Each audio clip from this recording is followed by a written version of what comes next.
Hey everybody, I'm Jen Hauke. Welcome back to another episode of Thirsty Business.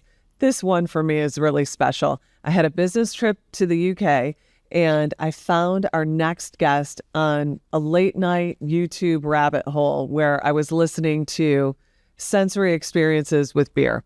And very long story short, this gentleman has done a series of experiments with all sorts of food and beverage over a number of decades. And he has written 17 books on how what we see, what we hear, what we taste, what we smell changes our perception of that product. Everything about that relates back to what we do for draft quality. So I was so happy when he responded to me and said he would become a guest on the show while I was in the UK. I am talking about none other than Professor Charles Spence. He has written 17 books on this very topic. This particular one that I found and read is Sense Hacking. I hope you enjoy it. Anybody who is in the business and is presenting food or beverage to any guests should absolutely read his work. Please welcome Dr. Charles Spence and enjoy the show.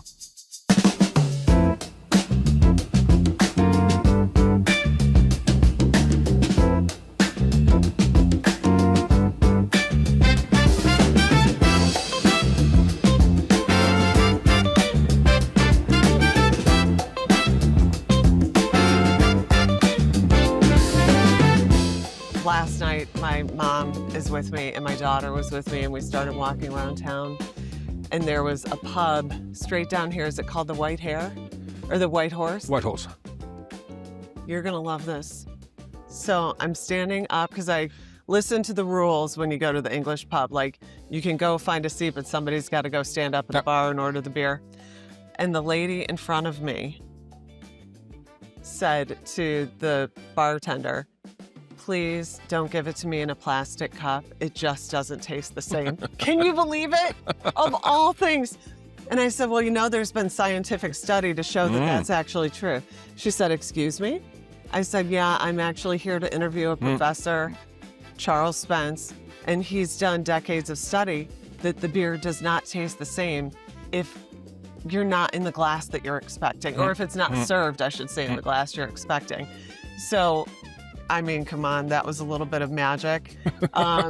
Should have got it on camera, shouldn't you? Well, yeah, I didn't have the setup going, but it's interesting and it made me think about our biggest problems. So I want to talk about that as well, but our biggest problem in draft is draft beer specifically. When people are coming in to order a draft, we did a survey with CGA, which is the on-premise arm, actually out of England.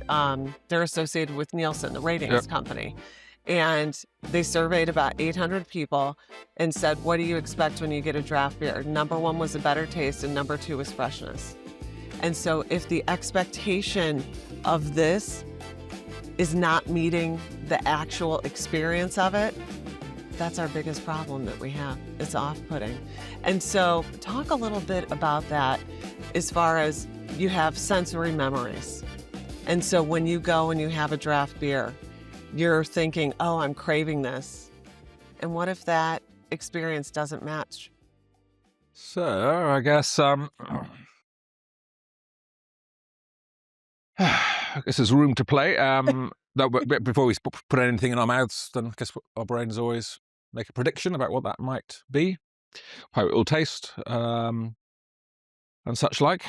And then when we actually taste, I think most of the time we live in the world of our expectations. If it tastes more or less like we thought it was going to, then it kind of slides by. It slides by. But if things are too far removed from your expectation, then there's like this disconnect and a disconfirmation of expectation. And that's sort of really negative. Normally, because you're putting something in your body that might poison you. It's not at all what I expected. And then you kind of rebound the opposite way and you like it less than you would have done, even if you had no expectations at all. So there's sort of that going on there. The other thing, you mentioned freshness, and that's one we're sort of interested in, about what exactly fresh means to people, and the various forms, freshly made, freshly poured in this case, I guess. Right. This one is good. And it's kind of an interesting sort of psychological concept. And they can, like some of the bottled beers, they might have their sort of brewed on date and the best before date, was that Yes. Budweiser or something a few years ago, to try and give a sense of freshness there, or a different Yes. kind of They call it born recency. on. Born on. Yeah, Yep. born on date. Yeah. But we like, yeah, I guess the actually being in the bar, having something poured for you, then you have that sort of maybe performative, not very performative, but a little bit performative Sure. element. Yeah, it's the one unique thing that we have. And I always say that with any consumer packaged goods category, we have the number one best sampling opportunity, and we don't always treat it with the care that we should. But the Mhm. performance of coming in, you stand there, the expectation. Yeah. And then having something, it's a bit, I suppose, in a way, but like an open kitchen, almost like, we like the food in the restaurants more when we can see the kitchen and the cooks. And here we're not really seeing the maker of the beer, but it's all sort of tied up with the freshness and the performance and the creating. It's sort of making, or Yeah, absolutely. and the sort of effervescent magic of. Yeah. Yeah. Well, one of the other things that you wrote about or spoke Mm, about or both was the fact that the nose and I can't remember all the scientific words, but it's basically like a shortcut to the brain. So when you go in, and of course, we probably should have a little room at the top of our glass for beer, mm, which we don't, yep, but we have the foam up to the top. Foam is a part of the sensory yep. experience, but when you're coming up here, it's almost a shortcut Mhm. to the circuitry.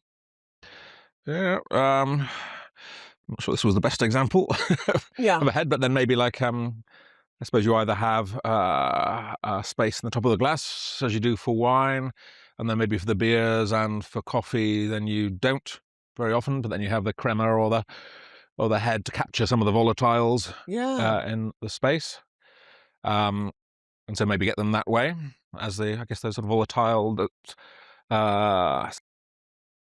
head will sort of burst in your mouth, and maybe you get the retronasal That's it. aroma, So you're smelling from the nasals, but sniffing, also and from the back as well. so I find that interesting because I had COVID like 5 times, Mhm. and I lost a lot of my sense of smell, but I know I still have some. I think I have the retronasal smell still, as opposed to, like, you know Yep, sniffing. yeah. Well, that'd be an interesting one. I'm not sure. Sometimes both go, both the sniffing and the retronasal, but probably there are a few times where it's just one or the other, Okay. maybe. So it's not inconceivable. Okay. It could be. I mean, I still feel like I sense flavor and everything too, but, Mm, um, not sometimes it's handy living with boys that I can't smell very mm. well, so The French cheese or the sweaty trainers. exactly, yeah, I was telling my son about and I don't know if it was your study, but you talked about one that was, garlic, like putting garlic in Mm, socks, mhm. and then eventually you would be able to taste Yep. it. Talk about that one a little bit because he thought that was hysterical. Well, I haven't tried it myself yet. I read about it. The day is young. But I'm sort of interested. Yeah. In whether you could take taste or flavour out of the mouth where we normally experience it. Um, just be sort of curious to be able to taste with your finger. Could you do that? Or on your cheek? Why does it have to be inside the oral cavity? And so maybe with the psychology, there's some illusions we can play with. We had a butcher's tongue illusion a few years ago, where you get a butcher's tongue and stroke it, and you put your own tongue out in a box with some mirrors. So it looks like it's your tongue out there, and then you can if you use a Q-tip to stroke the butcher's tongue, and you stroke your own tongue at the same time, suddenly you think that's your tongue, and then you And can you're drop things, sensing. yeah, and then you can drop lemon juice on the butcher's tongue and water on the person's tongue, and not everyone, but many people will think they can sort of taste the acidity. So that's sort of taking taste out of the mouth. And in that line, I was interested to come across these reports of garlic. That you get some garlic cloves, peel them, put them in a plastic bag, and put your foot in the bag, and then tie it up. Then the allicin, kind of the compound that gives this garlic its distinctive odor, will pass through the skin and into your mouth. So we can Brilliant taste through other parts. parts. Yeah, and that's maybe one that why people, when people talk about sort of having garlic breath, Mm. maybe again, it's sort of coming through this compound being able to cross the blood barrier or the blood-skin barrier Well, in a way that many other yeah, compounds can't. yeah. And so that's then has a role sort of in child rearing too. There's sort of pregnant mothers. This may be one of the compounds that pregnant mothers are teaching their babies to learn to like Hmm. even while they're still in the womb, and they'll be expressed in the breast milk as well. Hmm. And another one for your son. I've also read if you put soy sauce, this is all over Instagram. You know where I'm going. Okay. Well, and so let's talk about it because I was reading your books, which by the way, everybody has to read. Sense hacking for sure. And what's the other Gastrophysics. gastrophysics. Those were the two that Well, pertain to us. How many books have you written? or edited 17, I think now. 17? But most of them are boring. I can't believe you even responded to my call. No, no, Congratulations. no. That's amazing. Most of them are boring academic ones, so no Well, one's ever read them. They're just well, I wouldn't fill say up the that's shelves true. of the library. That's amazing. But the experiment you were talking about at dinner last night when we were at the Ivy, I Hmm? said to Charlie, I go, by the way, there's another experiment. If you soak your testicles in soy sauce, then you can taste it. And he's like, what? He goes, would you do that in a bathtub? Which my son loves soy sauce Yeah, on like everything. And so he's 14 and growing. And so he can eat that kind yeah. of stuff. And, it doesn't affect him. But I was like, oh, maybe we should run one of these tests. He's like, yeah, I don't think I'm going to do that, Mom. That's okay. But I Stick with didn't. the garlic. Yeah, stick with the garlic. Exactly. We're Lebanese. We love the garlic. That's so funny. But also back to the pub Hmm? experience. I think here in the UK, you guys have got it nailed. It's so charming. I call it the warm, fuzzy, full of beer feeling. You go in, there's this expectation. I mean, they're all a little bit different, Mhm, but many of them, and I've hit a few of them this mhm, week, are warm and cozy, lots of dark wood, um, just a friendly sort of atmosphere. And reading sense hacking, I've got to think that there's a psychology behind some of that that probably in the US we could pick up on and maybe. So, am I mhm. wrong or is it true? No, certainly true.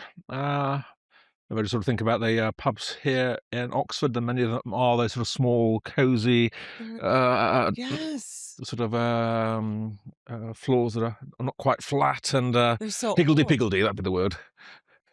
And the Rose and Crown I was mentioning up the road there is also of that ilk.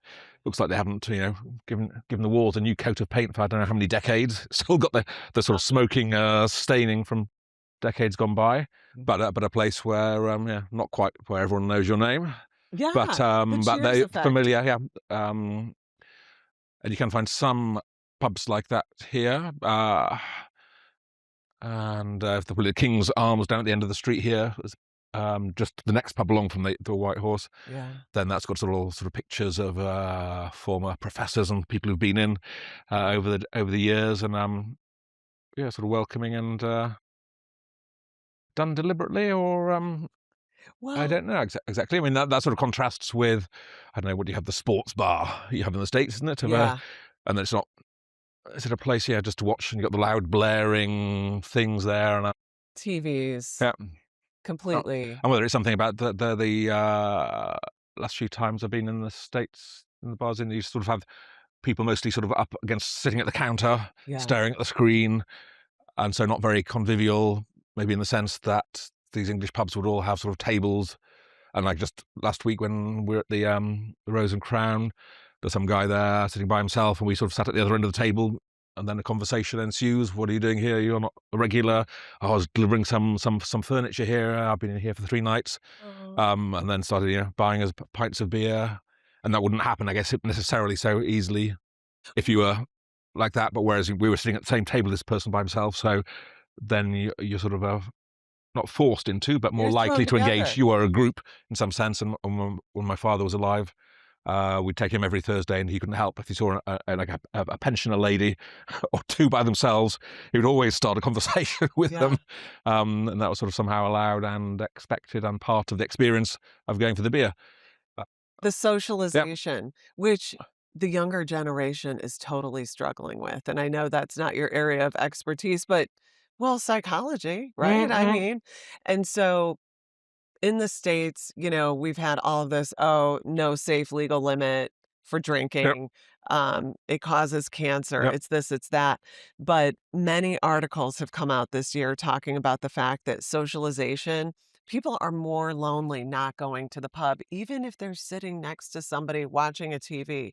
It's worse for them mentally. Mm-hmm. But here, and I think that's the great thing about the pub culture is because of the setup, again, back to the expectation, the perception of Yep. where you're at, it forces socialization. You're bumping into each Mm-hmm. other. It's like the lady I talked to last night that said, "Oh, it's not gonna taste the same if I have it in a plastic cup as opposed to the glass," which she was right. Yeah, yeah.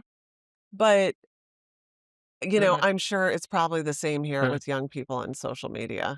Uh, Disconnection. yeah, and so it was nice until a few years ago, the Rose and Crown, mobile phones were banned. Were they Yep, really? they've given up now. I believe for some 2 or 3 years, I guess now people are using their laptops in there occasionally, or taking phone calls, which was just verboten before they'd be sent outside and told, Really? you know.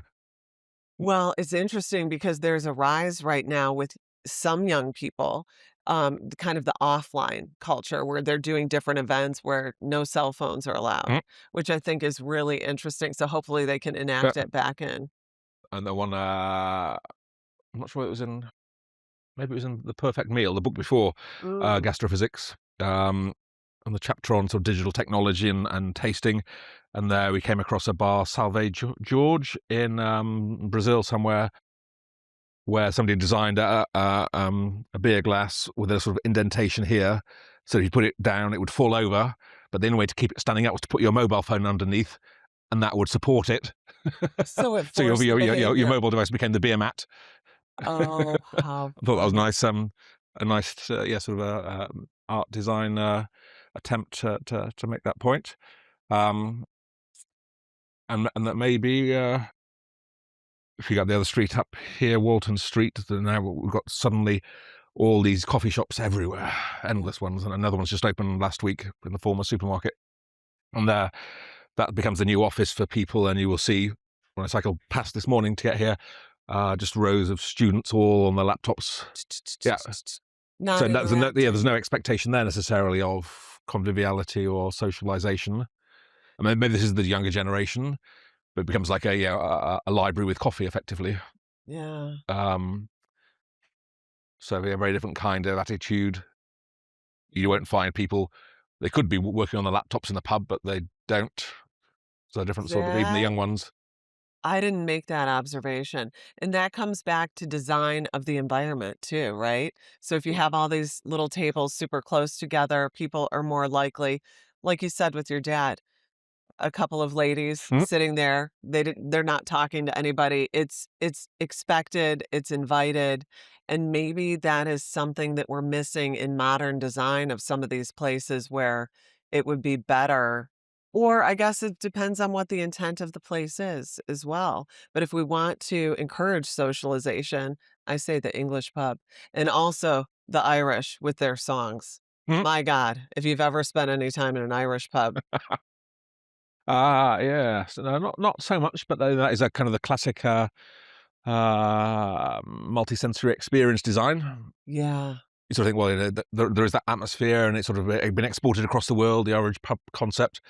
And you might think that was just sort of a spontaneous thing, but no, sort of I think built in by Diageo, who owned no, Oh, probably yeah. Guinness, or Yeah. um, and then I come across some documents there, laying out very clearly the Irish pub concept as a multi-sensory themed space. Are you kidding? Um, so very much intentional, and they figured out whatever 10, 20 years ago that this really makes a beer taste better because of the multi-sensory atmosphere, and they've been exporting that as Oh, one of the past. So I in the end, it feels natural, authentic. These things just spring up, but in fact, maybe a very deliberate, intentional, multi-sensory experience design. Maybe that's the best example of it anywhere, really. love that. But it should seem maybe authentic and natural. It shouldn't seem designed and planned and Forced. manipulative, forced. Yeah. Well, and I was thinking about multi-sensory experiences when you go into any place. And so when I grew up in Detroit, my parents had a frozen yogurt shop Mm, and a candy shop in this place called Greektown. And down the hall, we had a Mrs. Fields coffee or Mrs. Fields cookie mm, shop. And also next to that was a place called the Fudgery, which sounds so strange, but they would sing and it was like a Stevie Wonder remix. It was like, "Isn't fudge lovely?" And as they were pulling the fudge and the scent back then mm, I could smell. And so talk about multisensory, the singing, the smell, the everything, and people would just crowd around. And of course it was open air, so it was like an indoor mall. It was called mm, Trapper's Alley. And so it was where they used to like hang the hides when it was, mm, being settled hundreds of years ago. And but you would come in and you'd get hit. It was the ears, it was the nose, it was the eyes. And I think if we approached everything like that in hospitality, how different would things be? I mean, it would be amazing. I think people don't give enough thought to that. You mm, obviously have. That's why we're here today. mm. And that made, I mean, I suppose lots of these pubs in Oxford, there are many, down alleyways or these higgledy-piggledy brown wood with the vestiges of the smoke of years gone by. They're down the alley here and here and here and all over town. And I guess that's sort of built in the fabric of the city. Some of them Yeah, are probably 400 years old in the same site or something. yeah. Um, Which is crazy. We mm, can't even imagine that in the States. but yeah. And of course, some of them, yeah, those will be down the back alleys and sort of hidden away on the high street. You will have seen the bigger chains, not quite the American sports bar, but Sure. sort of brighter and louder. Okay, pop quiz. What's the most profitable piece of equipment in your bar or restaurant? A, is it in the kitchen? B, is it your point of sale system? Or C, is it your draft beer system? When in doubt, choose C, and you would be right. It's your draft beer system. Draft beer often delivers margins north of 80% per pint. Compare that to food, where the margins hover closer to 30%, and it becomes pretty clear. Your beverage program isn't just supporting your business, it's driving it. But it's not just about the profits, it's about the performance. When your draft system is designed and maintained the right way, you get quality pours with less foam, less waste, and the same great tasting beer every single time, across every shift, every tap, and every location, just as the brewer intended. If you want to learn more about Micromatic and how they're helping raise the standard for draft systems everywhere, check out the links in the episode description. Everything you need is right there. Now, back to the podcast. Those will be down the back alleys and sort of hidden away on the high street. You will have seen the bigger chains, not quite the American sports bar, but Sure. sort of brighter and louder and flashier, and less convivial and less in the style of, I think, my grandfather. Then I think he would always go to, like every evening, would go to the pub for a couple of pints and his pipe. And I suppose that was his friends and his social circle. Uh, Well, I love how we talk about that now, where they say, oh, everybody needs like the third place. You have home, mm, you have work, and your third place. This is not a concept that we invented recently. This has been hundreds of yes. years, people going to the pub. Um, Although at the same time, because we have the Oxford University Press here, so you have all the workers' terrace houses, very small terrace houses that I guess the press built or had built just next to the university press, um, and down these sort of side streets in Jericho and Walton Manor.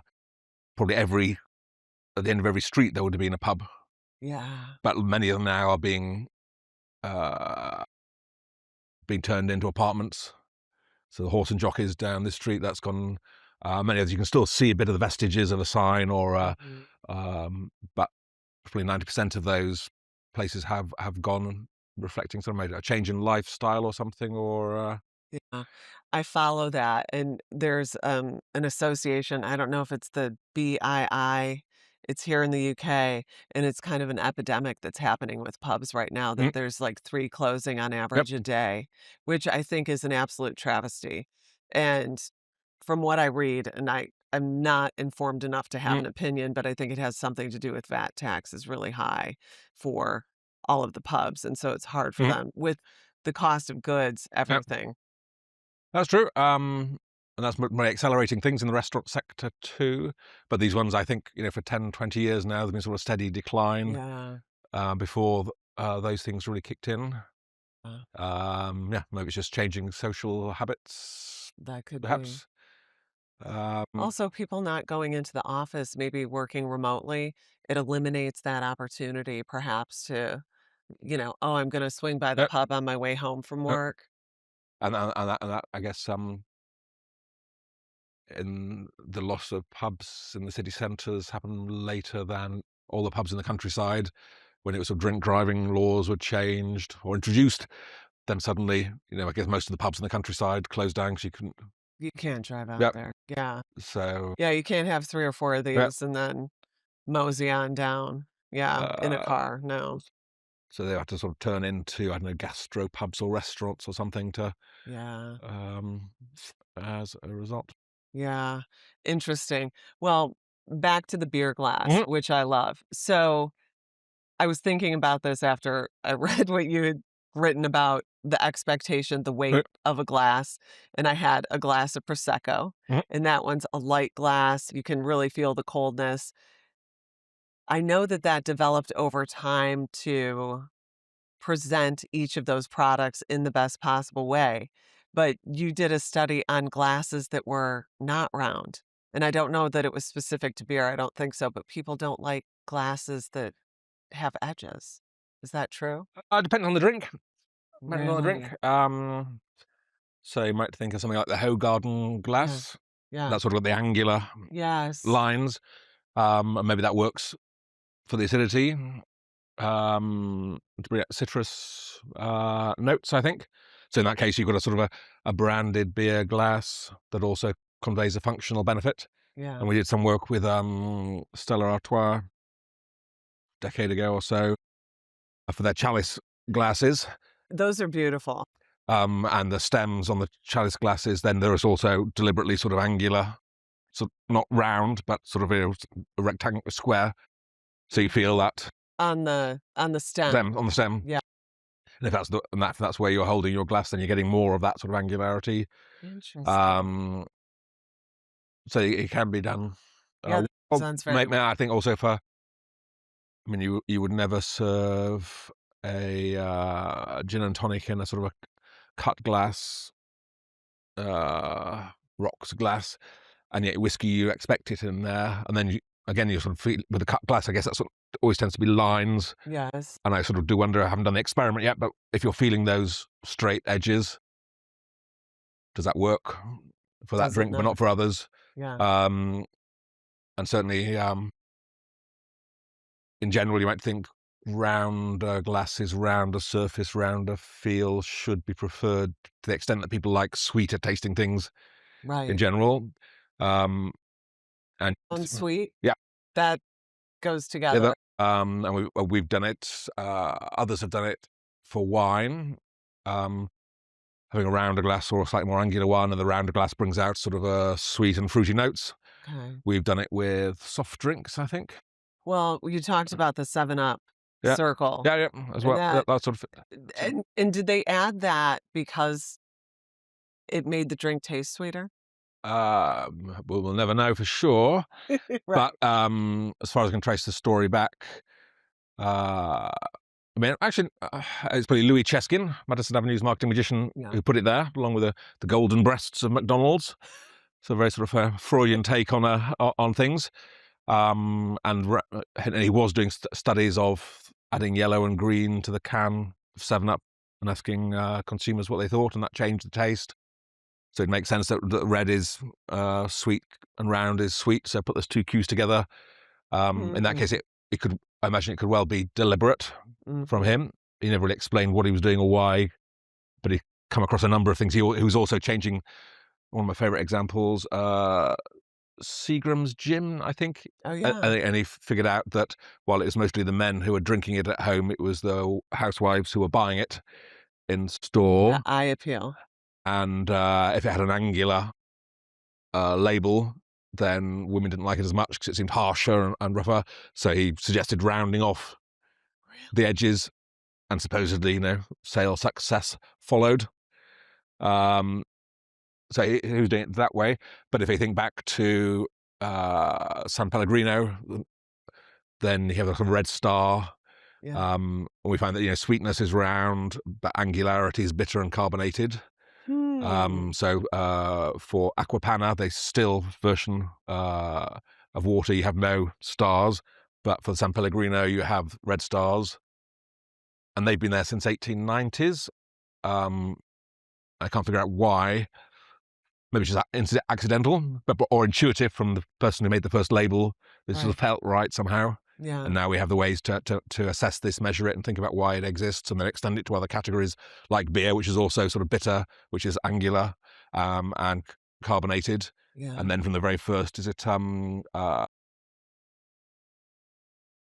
Bass and Co. is the first trademarked logo with a red triangle, Yes. angular. And then he goes to Estrella, Mahou, And on. Newcastle Brown Ale. They all have the star. Or angularity, the triangle. And I think that's just could be a bit of copycat marketing once somebody's done it, and it worked. Or just intuitive, the ones where they put a nice beer brand where it had a nice red circle in the middle of the label, they probably failed. Yeah. The ones that intuitively picked the angularity, the shape, then they're more likely to succeed. It's interesting because I had done the very first podcast I did, we talked about labels that are kind of ready for prime time. And so if you even go down an aisle at the grocery store and you look at all of the beer cans or RTDs, whatever types of products, you can see, even if you're not an expert, the ones that are kind of ready for prime time. And there is a correlation with great labels and successful brands. There's absolutely no doubt about it. And so it seems to me, whether it's labeling, whether it's creating an environment, whatever it is, there are so many resources out there, especially even with the work that you've done. Doesn't it frickin' irritate you when people don't take the care and follow through with what has been proven to work? No. You gotta let that go. Relaxed. Yeah. And maybe for a long time. So for a long time we were doing these experiments on some multisensory things, some beer and wine and coffee and tea and fruit juice, whatever. And people, you sort of go and say, why are you doing it that way? You should be doing it this way. Why are you serving hospital patients from a red tray? Because red tray's prime avoidance motivation. And you've got the people who are not eating enough, eating less. And the hospital here would say, don't be stupid. What do you mean? The tray colour affects the taste of food, go away. And then go and work with Ferran Adrià, world's best chef, and show that black versus white plates change the taste of. And suddenly when you come back and then they maybe start to listen. But I think for decades, it just seems so bizarre that a label on the front of a can or bottle of beer or on the tap, whatever you call it, the tap, would change the taste because you're not tasting it. So how can it possibly affect the taste? And now we show it does. So for the longest time, people have just said, don't be stupid, that can't be. And the colour of the walls here, you're not tasting it, but it will affect the taste, the lighting, the temperature and everything else. So I'm not surprised because I've had so many examples of people not believing it and carrying on as if nothing has happened. And it's almost that you have to somehow demonstrate to them in their own experience that these things matter, for them to actually change or do anything about it. Otherwise they'll just keep in their own sort of comfort space of this is how it feels to me, this is what I think matters. So I wouldn't be fooled by changing the glass. And that's why for me the things like the Provençal Rosé Paradox work so well, because everyone's got a version of that. In Colombia they have the Club Colombia and Poker beer, and they all think it tastes much better in the Caribbean coast of Cartagena than it does in the cold high altitude of Bogota. And it's the same beer, so they know it to be true, and everyone's got a version of the Provençal Rosé Paradox. And so the rosé paradox is basically, I had this rosé on vacation. It was amazing. Tell us. So for Northern Europeans, we go on our summer holidays to the Mediterranean, maybe to the south of France, Spain and and yeah. have a glass of the rosé wine, then Provençal rosé, and it tastes fabulous and so great. You're tempted to bring some home to share with your friends and family, but when you open it on a cold winter's night back at home, it's disappointing. It tastes as cheap as it was. It is the same wine, but completely different experience. And I think because on holiday you're relaxed, if you're in a good mood and relaxed, Next things to taste the better. ocean. Yep. Yeah. And it's also partly about the atmosphere that you take in, the sort of the sound of the seagulls and the warmth of the sun on your back, and all of that is part of creating the context, the atmosphere that then colours the experience. Um, and everyone's got a version of it in them. And so once they recognise that, they say, yes, maybe this other stuff does matter, Yeah. actually. But you have to sort of give them that experience, either from the memory of having it, like the Provençal Rosé paradox, or actually do sort of experiential events where people are brought in and they can see experience for themselves the impact. And for us, the first one of those was Singleton Sensorium 2013 in London. Wow. And we had sort of 500 people came to an old gunmaker's studio. We gave them a glass of whiskey, a scorecard and a pencil, and took them through 3 rooms over 15 minutes and asked them to rate the nose, the palate, the aftertaste, the liking of the whiskey, the liking of the room in those 3 environments. And then when they came out 15 minutes later, they could see their scorecards and see they were saying completely different things, Yeah. many of them about the drink that had not left their hand. Oh, so it was the same drink. Yeah, I before we did it, I wanted it to be. I said, they can't have the same drink all the time because they'll just realise it's the same drink, so they'll say the same thing. But then the logistics said there's no way we're going to get 1,500 cut glass whiskey goblets in here, so it's going to be the same glass. So I said, well, okay, well, and in the end, that turned out to be part of the power of the experience, that it had not left their hands, and yet they could see they said different things. That's amazing. And all that changed was the sort of the atmosphere. We had a grassy room with grass on the floor, croquet hoops, the sound of buying sheep, and stuff. And then we had a sweet room with round and pink shapes on the floor plan and window, and red fruits. And then a woody room with the sort of wood floors and stressed wood and sounds of creaking wood floors and wood in the fireplace, and a walk through the leaves in the woods, and double bass kind of wooden instrument, everything woody we could think of. Yeah. And that's sort of an extreme version of taking the Provençal Rosé paradox in a way and sort of compressing it into an experience that people can have for themselves. And it's those who came out of that experience who were, some of them were, this sort of the bar staff at L'Enclume, one of the top restaurants in the north of England, 2 Michelin star in the Lake District. And they went back to their restaurants, and they then immediately started, when a customer asked for a glass of whiskey, it would come on a wooden tray. It wasn't the whole thing, but it was at least a nod to it. And they would only have done that by having the experience, not by reading about the study in a paper, because none of us think. I get excited by statistics and bar graphs and things, but Not I've realised now that no one else does. There's a couple people, but yeah, I think that is amazing. And the experiential events that you've been doing, I think actually we're probably ahead of the curve, because now I think younger people like to go out, they want a full on experience. There's a big trend in that. And I think that's something we're missing too. So part of my work moving forward is I've been compiling studies that say, hey, if you clean your draft lines every 2 weeks, which is how we do it in the States, we have unpasteurized beer, your draft beer sales will rise between 4 and 7%, no other changes. And so those studies have been done in the past. One was at the London School of Hygiene. That was the initial one, Dr. David Quain. I don't know if you're familiar with him. They've been replicated in the US by the Brewers Association.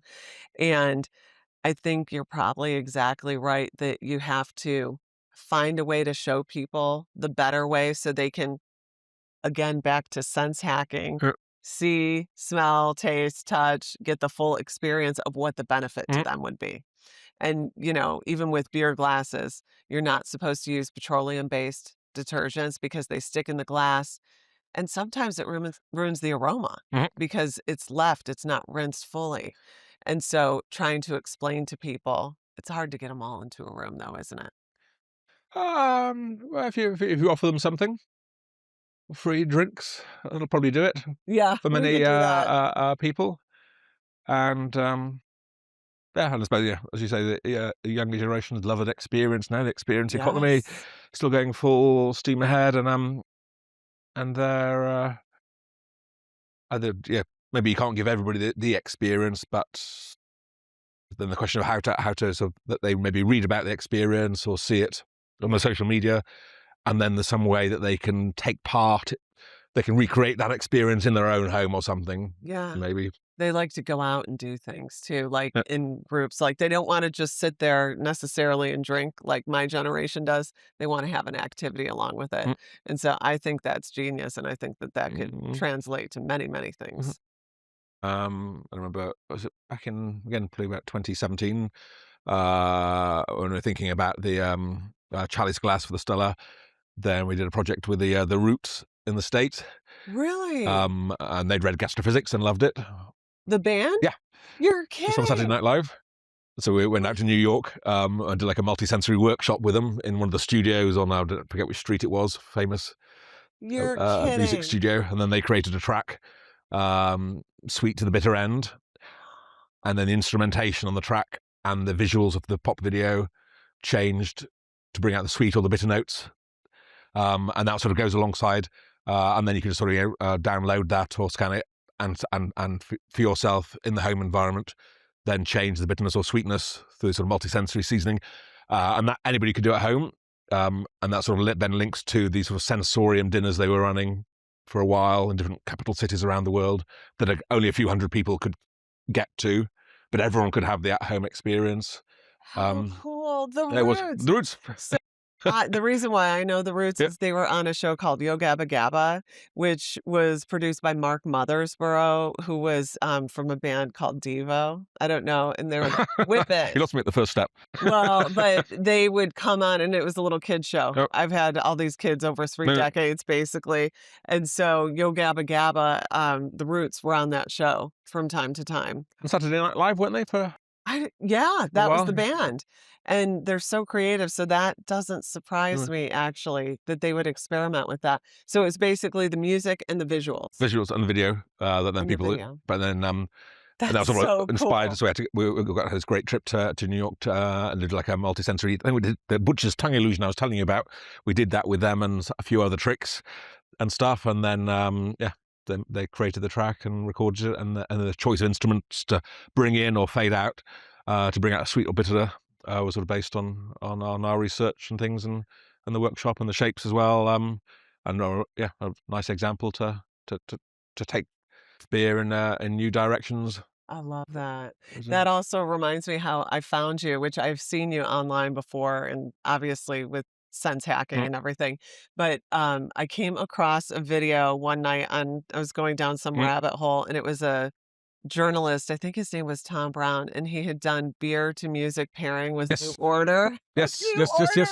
yes. We love New Order. Yeah, And so he took like the porter, like yeah, whichever beer it was, and matched it up with the New Order song. yeah, And I was like, this is so freaking cool. yeah. But it turned out that somebody said to him, hey, somebody's doing this work. And that somebody Scientifically. is Professor Charles Spence yeah. was doing that work. So talk about that a little bit with Yeah. how music, because again, we're seeing things before we eat them, right? So you Mm. eat first with your eyes, I think was one Yep. of those quotes. But then also the music set the stage and it made the beer taste better, Yeah. which we love. Yeah. No, I came across him 15 years ago or something. Really? I think he's got a book now, hasn't he? Of sort of sound and music matching. Mhm. And so we did a few events with him, and with I don't know if you came across Rupert Ponsonby. No. What a Shame. name. Yep. I'm going to have to look him up Yep. now. And so he does lots of beer marketing. And just lives down the road in the Cotswolds, but he was great, and so he sort of connected us. And we do various beer events with him, and he'd provide all the So you are a beer lover. yeah. I love it. This episode of Thirsty Business is brought to you by Draftline, the platform we built to protect the last mile of beer quality. Quick question. When a brewer makes a great beer, who maintains quality at the pubs and restaurants where the beer is poured? Technicians do. That's where Draftline comes in. The Draftline platform is built for the last mile of beer quality.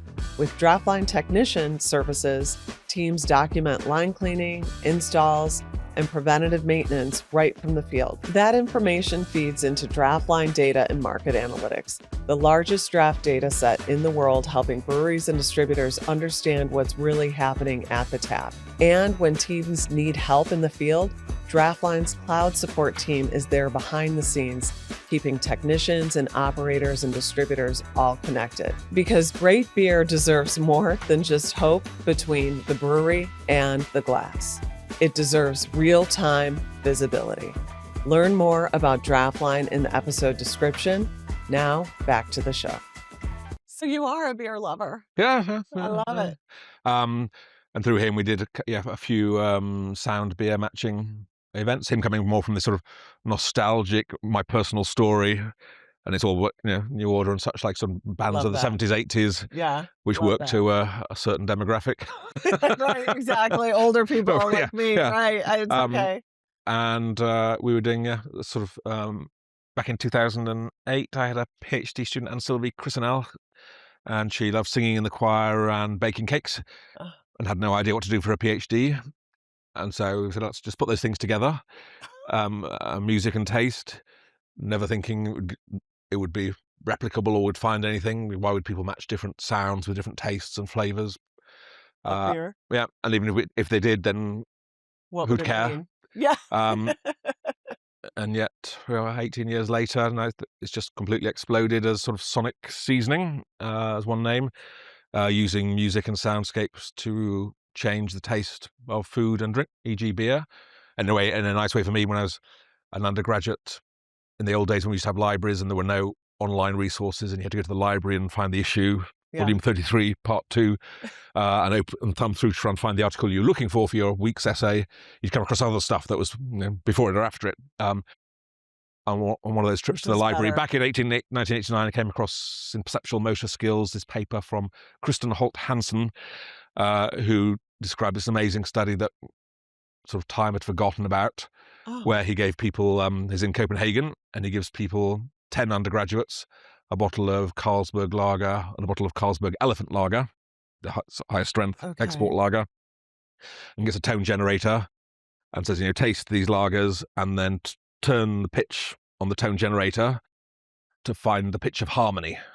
10 subjects later, they've had their beer, and it turns out most of them will match a higher pitched sound to the export lager. So the more alcoholic beer is higher in pitch. And then a few years later, in 1976, he brings some new students into the lab, and then without telling them, gets them to drink those two beers while playing the pitch of harmony that he discovered from the earlier research. And people saying, these amazing things start happening of my head started expanding in all directions. My arm was shaking so violently, I thought I was going to drop the beer just from having the pitch of harmony. Really? And you think, well, that can't be real. One bottle of beer and a tone generator, you can't. And maybe this is ASMR if you come across Right. before it was discovered. Right. Maybe, or maybe it is, the 60s, 70s. Maybe there's a lot of drugs going on in Copenhagen amongst the undergraduate community. And on the one hand, it was just that kind of report from people that led psychologists to no longer ask their subjects, what do you think? Because if I ask you what you think, you come up with some crazy stuff. So just tell me from 1 to 10, how sweet is this drink? Really? And we'll be done with you. But it's always stayed with me. And this was beer and sound, 69, 76. Then Anne Sylvie came along. We did it in the lab first, just with basic taste, sweet, bitter, salty, sour, and then with flavors and with like wine aromas, because there's a nice kit of Lavandernay. We have 52 different wine aromas you might find in wine. Yeah. And so you give each one of those to a participant and say, smell that aroma. Maybe it's, cat's piss or bell pepper or something else you might get in a wine. And then we put people in front of a virtual keyboard where they could change the pitch and the instrument type, the timbre, and just say, play around with this virtual keyboard until you find the sound, the pitch of harmony. Really? In a way. I found systematic results. People match sweet tastes with higher pitch, bitter tastes with lower pitch, and then finding instrument types. Brassy instruments tend to be more bitter, piano, flute, wind chimes, sweet. And over these last 18 years, then we've been doing more and more research, getting these sort of musical menus for whatever quality, umami, salty, sour, spicy, creamy, And with those musical menus, we can now work with the roots, for example, and say, okay, and the master brewer for Stella, and say, what flavor profile do you have in mind, or flavor journey for your beer? Okay, and then what instruments, what pitch will match those different notes in a beer, a wine, a whiskey, a champagne, a coffee, anything. And then either pick music off the shelf that's been pre-created that has those qualities. Avo Part and Luciano Pavarotti have low-pitched voices, so they go to bitter stuff, dark chocolate and things. Tubular Bells, Mike Oldfield's got some great tracks for tinkling high-pitched stuff. Either do it that way or work with the roots or some other creative to create soundscapes that accentuate the taste in the beer, and then take you on a journey That's crazy. through the tasting experience, and sort of make you more mindful and deliver you a sort of a multisensory experience that goes beyond just the taste and flavour. And it's got elements of science in it, but it's also got the creativity of the flavour creator, and then of the musician or composer or whoever else it might be. And I think that's so interesting because basically you could have like a Stella Cafe and you're playing music in the Stella Cafe that has been specifically engineered to bring out the best Yep. in the beer. Yes. I mean, that level of detail, and also, the roots, experiential dinners. That was one of the things I found fascinating about your books too, is that you enjoyed working with chefs, because really in hospitality, the turnaround is quick. I mean, relatively speaking, right? Easier than getting an alarm light set up in a car Yep. later, Yep. but basically you go through your creative process, and relatively quickly you can turn that around and people start enjoying that experience. Mhm. Yeah. And yeah, and I had lots of fun, and sort of nice that this sort of sonic seasoning actually started out with beer. Like, Did it yeah, really? this Carlsberg lager in the 69-76. That's where it's That all was started for me. I think that's probably the first published study and you came across that by flipping accident. through. Yeah. That's the other thing. I mean, I spend so much time going down rabbit holes. That's how I Yep. got here with you today, Charles, but and you can do that online, but you're always prompting. Yep. When you're, because I remember a library. Mm. I started college, although I'm a dropout, so I feel honored that they let me in the city proper anyway. But you would stumble across things when you're looking for other Yep. things that spark an idea to go in a different Mhm. direction than you initially anticipated. That's probably one of the drawbacks of not having to go through the microfiche or Yeah. or Yeah. into a Yeah. book. Yeah. I mean, So obviously, lots of rubbish there as well, but the occasional gem. sure, And that one. this research, I think no, everyone else had forgotten about it existed. So I'd never come across it deliberately searching. Yeah. But a really sort of powerful notion, and a very nice one to bring back to life. As I say, with Rupert, the beer marketeer, he's retired now. He still sort of does events. We do various multisensory dinners with beers. He's quite fond of Duval and Innis and Gunn, like two of the beers he was promoting in restaurants and stuff. And one night, 2014 or something, we had a chef in residence in the lab, Charles Michel, and once a month my wife would let us have a lab dinner party, like an experimental dinner, and the lab chef would be making futurist Fabulous. potatoes, carving 3D sculptures out of potatoes and frying them. Rupert came along with a car full of different beers, and we recreated Kristen Holt Hansen's experiment on the ironing board. I got an old 1960s tone generator that was in the lab, and they had all the beers laid out, and then between courses and dinner, everyone would be invited to go up and try and find the pitch of harmony for Innis and Gunn, for Duval and other beers. That's And yeah, amazing. a lot of fun and yeah. Experimentation. Yep. And that sort of playful experimentation, doing things not because very often if you do experiments in the lab, then you have to these days get ethics and formally think about it and justify to whoever's funding it that this is a sensible thing to do, and all that stuff, and then pre-register it, and all of that takes so much time and slows down and takes the fun and out of things, and the sort of instantaneous and unprompted things. Whereas in these sort of lab dinners, you can play around and do stuff you wouldn't do otherwise. Yeah. Um, Spontaneous yeah, ideas and have fun. coming out of it. And out of those lab dinners came the Kandinsky salad dish we did that first Talk tasted about that. that, because Uh, that was really cool. that was when the chef Charles Michel came to Oxford about 2013, 14 to be our first chef in residence, and he'd seen a painting that hangs in New York in the Museum of Modern Art, Kandinsky's 231 or something, and he wanted to recreate that dish, that plate, that painting in a dish, because by the side of the painting it had, Kandinsky was a synesthete, which he might have been or might not have been, but he wanted to communicate emotion through colour and form as an artist. Yeah. And then the chef thinks, well, I'm an artist too these days, and that's what I want to do as a chef, communicate emotion with the people I serve through colour and form.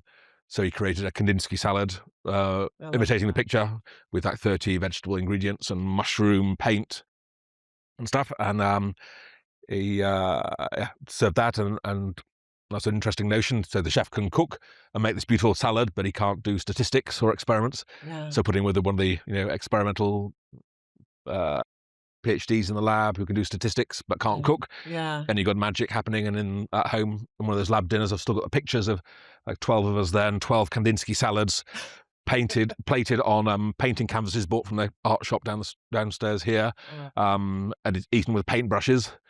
And it worked there. And then that led into formal experiments in my college, Somerville, in the department, and then elsewhere. Another course was, getting a hare stew from the covered market over there, asking the butcher for the hare pelts, and then wrapping my wife's very expensive Christoph silver service cutlery in the hare pelts. Yeah. And serving the animal And while feeling. For our friends in the U.S., this is rabbits, basically. More or less, yeah, yes, more or less, yeah. yes. But that created a whole experience. And now you find restaurants around the world doing exactly that, giving furry cutlery, like at the Fat Duck, and time and again these things that were just done in a playful way. I've got to end get up to being that Fat Duck. That place sounds amazing. Mm-hmm. And yeah, and the other great one we did here was in 2007. There used to be a science museum at the bottom of Headington Hill, Science Oxford, and we had an art and science conference for 150 people, with some artists, some scientists, some anthropologists, and others, and with the chef from the Fat Duck, Heston Blumenthal. We had an event for 150 all guests were expecting to hear us talk and then be served some food, and they'd bought tickets. And the day before, 2 days before, we had a phone call with Heston, and what are we going to do? Well, they paid, they're coming. We've got to be there, but what experiment do we do? And had nothing in mind. And in that last impromptu moment, said, okay, well, you bring some oysters up. And he brought a van of oysters and some bacon and egg ice cream. And then we split the audience in two and served them the oysters while listening to the sounds of the sea. The other half of the audience while listening to farmyard chickens. And then served the bacon and egg ice cream, which was on the menu at the time, either with the sound of sizzling bacon or the sound of the farmyard chickens, and showed that we could flip the flavour of the ice cream by the soundscape, and that people said the oysters tasted significantly better with the sounds of the sea, but no more salty. And that's something we would never have done if you had to plan it and justify it and think about it, because sounds of the sea would and seagulls and the waves crashing. That can't change the taste, can it? That's a stupid thing to do. Sure enough. And it did. That's your rosé paradox too, right? Yeah. That's one thing that you said that we could gloss over, but I just loved it because you talked about conveying emotion through the food, through the drink. I mean, I've been in draft beer my whole life, 51 years. Like my dad was in the business before me, installed systems and everything. And I cannot separate the emotion and the love that I have for the beer, for the people in the business. And I think if everybody approached things that way, wouldn't the world be a better place? Trying to get that emotional connection for good, obviously. I think that that's amazing that you've been able to do it in so many different areas and really have the stats behind it to tie it to science. Because feel good things sometimes, I call it the innovator's dilemma, which was a book. Basically, sometimes things that you're judging a spreadsheet on, you can't convey emotion and connection through a spreadsheet. And so it becomes hard to justify the things that we know that we need to do, like preventative maintenance, which is Mm, boring for most people, but for us, yeah, it's key. So I just find that very and maybe interesting. yeah, I mean, maybe there's more that could be done. I think uh, one of the things we've done a lot of stuff on is sort of sound. Um, and we sort of go from category to category, from beer to wine to petrol to coffee to you name it. So maybe a jack of all trades, or we can take the insights from one category to another one. Sure. And I just think about some of the work we do with sort of petrol stations, uh, where again you have a hose and you're filling something up. Yeah. Um, but what does it sound like? Shouldn't your petrol have a sound? Because you can't see anything going into the car. Gunk. Yeah. And could you, engineer the nozzle so that it gives a certain sort of sound, which would be a signature sound? Um, Is there engineering behind a nozzle at a gas could station? be, should be. Um, and then you think, well, for the beer tap, Yeah. that's an opportunity to have a more sensory experience than perhaps we do currently. So what should it sound like, and what qualities could you convey? Because coffee machines, there's a lot of work in engineering the sounds of those. Mhm. They're delivering another drink. Um, That's interesting on uh, beer yeah. systems. And also even just the tap handles, which are so crazy in the States. We have some that are like tree trunks, Mm, mm, that are it's actually not good for the engineering of the faucet itself because yep. it's a little bit heavy. But that is a big visual cue where work has been done. And there's also been work done on the position of a tap Yep. handle. Because in the States, it's not like it is here where you typically have one or two brewers within, Mhm. well, I can't say that here at the white Or Ra a white horse. White Horse down the street, they had all different types of brands, but in the US, all the brands are competing on the beer tower, and so it's a big deal to win it with that tap handle and Mhm. have a distinct tap handle. Um, yeah, but I mean, and part of those expectations, it could be, was it some beers, extra cold. Yeah. It- Maybe that's only because you can't. Some people can't sell it on the taste. But then, what is the sound that goes with that, and how do you set those expectations when I can't see you pouring the beer behind the bar? And we do work where you can hear the sound of temperature when we pour liquids, and so you can make things sound colder. You Yeah, can. You can make things sound yeah, colder. easy. We might need that sometime. That's So, interesting. just like and this is actually from a blind person who was listening to the Archers, one of the Oh, Radio 4 soap. Um, and she said, one episode, one of the characters in the soap opera on the radio had a bad day. I said, oh, I need a brandy. yeah. And then you hear gluk, gluk, gluk. And she said, that's not brandy. It doesn't sound right. You could hear the viscosity of a liquid. And that got us then into thinking of that sort of sound of temperature, sound of different kinds of bubbles. So we've done studies. Can you hear Prosecco from soda water, from champagne? You can pretty well. Can you hear hot from cold? Can you hear sort of very alcoholic spirits from wines, which you can? And Wow. then, because as a drink gets hotter or colder, then the viscosity changes, and it's like a change in pitch. And we never think we can hear it because we always see what we're doing when we're pouring something. But if Yeah. I just play the sounds to you, they will set expectations. And then once we know that, we can then caricature the sounds to make them sound colder than cold or hotter than hot, which we then engineer back into videos like for Nescafe coffee. For In the yeah, advertisements. we can take they've shot the video, The and steam. yeah, and then we can change the sound as you see the housewife pouring the coffee into the cup to make it sound hotter than hot, and you could do some things like that. I would imagine behind the bar, because those expectations are coming maybe subliminally from sound. And if you're Wow. selling the coldest, cold and refreshing, then it should sound cold. Cold and Yeah. refreshing. And this is a situation where maybe you can't see it as it's being poured, but like the coffee machine, it's setting those expectations by ear, and they could be engineered in, and then combine that with something of a if you go to the coffee shops these days, uh, in the higher end ones, then the barista will sort of want to have a conversation with you. Tell me about yourself or something. What sort of coffee do you like? Do you like it more acidic or more chocolate notes? And then offer you something.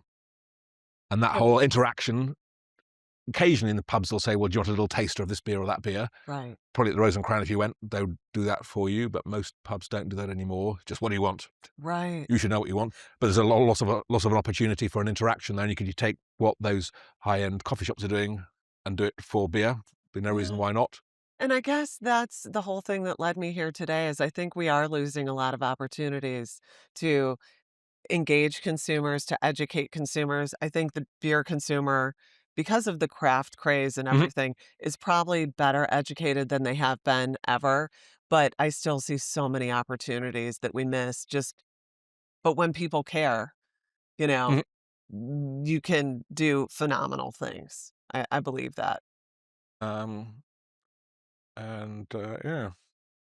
So I was going to say we're running out of time, but let me switch gears because I have a subject close to my heart, which is young men in the education system, which this is totally off topic. Mhm. But you did mention this in your book, and I Mhm. think this was sense hacking. And you were a little bit of a naughty boy. Mm. And was it junior high or high school, as we would Yeah, call it? we don't have that sort of distinction, but I've been at 12 or 13, up to Oh, 12 or that's about 13. that age. Yeah, Yep. that's a rough age for boys in Mhm. schools. I mean, if I think number one, you're smart. Obviously, you're smart, but I'm saying boys in general. Mm. And I think if you don't find your teachers interesting, it's Yep. very difficult. And number three, we expect these boys to sit in chairs and pay attention all day, and they're not wired that way. Schools could do with some sense Yeah, hacking yeah, absolutely. for kids. Yeah, So, yeah. so, but I thought it was very interesting that you shared the story in the book, which basically, because I own a chemical manufacturing Yep. company, you were taunting somebody with a bottle. Yep. Sulfuric acid. It was sulfuric acid. Okay, we work a lot with phosphoric acid and cleaning draftline. Sulfuric's actually, well, hydrochloric's probably the strongest one, but sulfuric's down. It's up there. Yeah, it's up there. And so you were Have kind the of bottle. taunting him. It used to be in the chemistry lab. The teacher went out of the room. We had all the nitric, sulfuric, probably hydrochloric acid in these brown bottles on the countertop. And most chemistry classes are sort of boring, so it'd be a question of how many test tubes could you break in the 2-hour session. We broke a few. Oh yeah, that was a lot of fun. So we'd have little competitions to see. And the teacher went out, and it got this. I can't remember quite well. Sulfuric acid and sort of taunting Staples was his name, my nemesis at school. And then the top slipped. I was holding it by the top, and it splashed on the counter and splashed him. And the teacher yeah, came back and was not best amused. No. And he was a Jehovah's Witness, which might have something to do with it. So Oh, that's I got the interesting. last public, well, one of many, but that was probably about the last public spanking in the UK when everyone in school had to come and watch on So they had everybody come the out teachers, the prefects, all the school kids, all crowded watching round. you. Me in the middle In with my Detroit, as trousers we say, down. get your ass beat. Yep, That's how we say it in yep. Detroit. Wow. And with the deception that the headmaster said, well, we can do this two ways. We can tell your parents about it, or you can take the punishment. So of course, take the punishment. You Yep. punishment. And then they told my parents about it anyway. Well, I'm Deceit, sure deceit. everybody knew. Yeah, it was deceit either way. And for that, we should now outlawed in the UK. You can't hit anybody. And for me, I sort of think, yeah, did me the And you world were of good. 12. Yep. It did you a world Yep. of good. I mean, you get beaten by anybody and everybody, your parents, the junior school teachers as well, for letting off stink bombs and Oh, yeah. doing all sorts of naughty things. Yeah. And that one, yeah, probably knocked some sense into me, as we That one say. did turn you around. Yeah. So I say this, and this is not going to be Yeah. popular. Growing up in Detroit, we all got beat up. I mean, it was one thing or another. And even as girls, you would get jumped in the playground or whatever. And this is not going to be popular. They may have to edit this out. But when you are afraid of that physical repercussion for the things that you are doing, you tread a little more lightly. And also, the difference back then is, yeah, somebody would beat the crap out of you. There was a physical release. So even if you were having a fight with somebody, everybody got it out of their systems and you kind of went Mm. back to your corners. Now it's incessant and nobody's ever getting the actual release that they need on these digital Yeah. devices. I don't think the world's better for it, Mm. which is going to be a very unpopular And I'm not saying I want my kids beaten at school either. And I don't beat my children, although sometimes I want to. But I think it's very interesting. And it's also interesting that it turned you around. Mm. You've spent your life at school. Yeah, it's sort of a bit of that, and around the same time, I think part of the reason why, not just to get it off my chest in the book, but then around the same time, one of the teachers at school, Clive Fraser, he was running orienteering classes, and he would take kids off for the day on Sundays to a forest or a wood, and you'd run around the forest or wood with a compass and a map. And initially that was just fun to mess around in the woods and play soldiers with sticks and stuff with visually. But then I can't help thinking in hindsight, maybe that was also part of the turning point, that being exposed to nature Of course it as a is. city boy and smelling and seeing and hearing nature for every weekend maybe turned me around as well. So it sort of fits in as maybe the nature effect. Yeah. I wrote, that's time and again in the sense hacking book, the power of nature to heal and improve and for recovery. And obviously as a teenager, I never thought about it that way.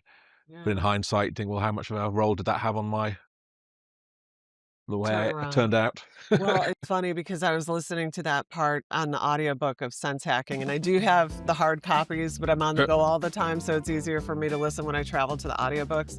And I changed the way I was walking in my neighborhood, and it was next to a lake, and of course it's Florida, so we have lots of critters everywhere. But there were probably 50 little bunnies, rabbits out. I saw all sorts of caterpillars. And so now on the weekends when I have a little bit more time, I'm trying to go outside for 2 hours and spend it in a less populated area, because I do live in a city, Orlando, and be with nature. And I notice that when I'm done with that, even when I'm just walking through trees, it's like there's a temperature change. And I was thinking of that when I was reading your book. I'm like, I don't think we're focusing on that enough as a society in general, because our heads are down. We'll lift the head up, get out in the sunshine, get that effective nature, and maybe share a pint. Yours is done.